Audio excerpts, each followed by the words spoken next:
Casey and Barry were seniors. Barry had just been dumped by his boyfriend, and Casey thought the romance of the night would be the perfect way to get Barry out of his funk and me out of my relationship dry spell. Does it count as a dry spell if you've never actually been in a relationship? Either way, Casey's so in love with love that it's been his life's mission for me to feel the sparks too. But that prom wasn't it. Barry was cute, but one look at the beret he wore and there was no way I was going to kiss him. It was all just too eager. Like, what if the theme had been under the sea? Would he have come dressed as a crab or had sequined scales on his jacket? I couldn't stop thinking of him trying to kiss me with fish lips, and it was all over for the rest of the night. Wait, bro, what about him?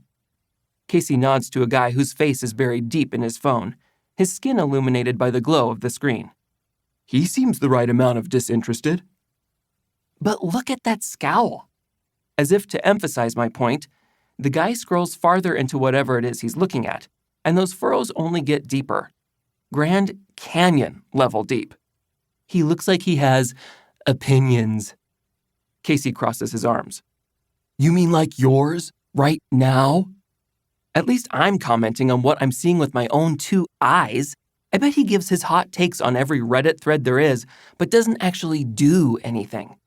I can't stand a person who wants to rant and rave about what they read online, but has no idea how to act in real life. That's how it continues for the next 27 minutes. Casey finding someone in the crowd, me turning them down for a plethora of reasons. Can you imagine what his breath will taste like after he finishes that turkey leg? And who brings a turkey leg to the beach? He literally just fist bumped his friend Casey. Fist bumped! They're wearing a tank top on Thanksgiving, and the shape of their chest hair looks like the bat signal. After the 13th person I quickly turned down, Casey's whole body slumps. All 6 feet 8 inches of him weighed down, his feet sinking into the sand. This isn't going to happen, is it? I scan the crowd one more time for good measure. No, it's not. Sorry, Case. The first firework goes off in a shower of golden sparkles, the boom putting a resounding period on my statement. Casey looks up into the sky, bursts of red, orange, and blue highlighting his face. I guess I just thought the holiday would change things. I quirk an eyebrow. How so? Thanksgiving is all about people coming together, grateful to be in each other's lives. I thought you'd find a guy who you'd be thankful gave you your first kiss. He hooks an arm around my shoulders and pulls me in. He's so freaking tall that my head fits right into his armpit. Not my favorite place, but I've always had a soft spot for his overly sappy brotherly love. There's no one more independent than you. He isn't wrong. Love, relationships, and attachment just aren't my thing. I wouldn't call myself aromantic or asexual, although I'm super supportive of folks who are.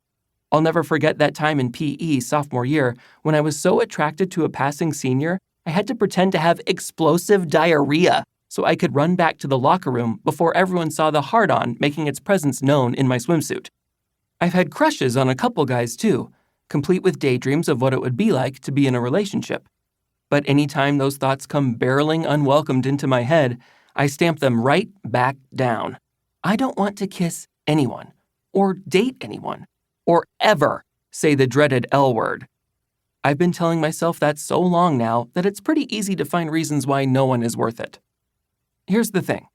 When you kiss, or date, or love, you lose your entire sense of self. It happens literally every time I see someone else my age start dating.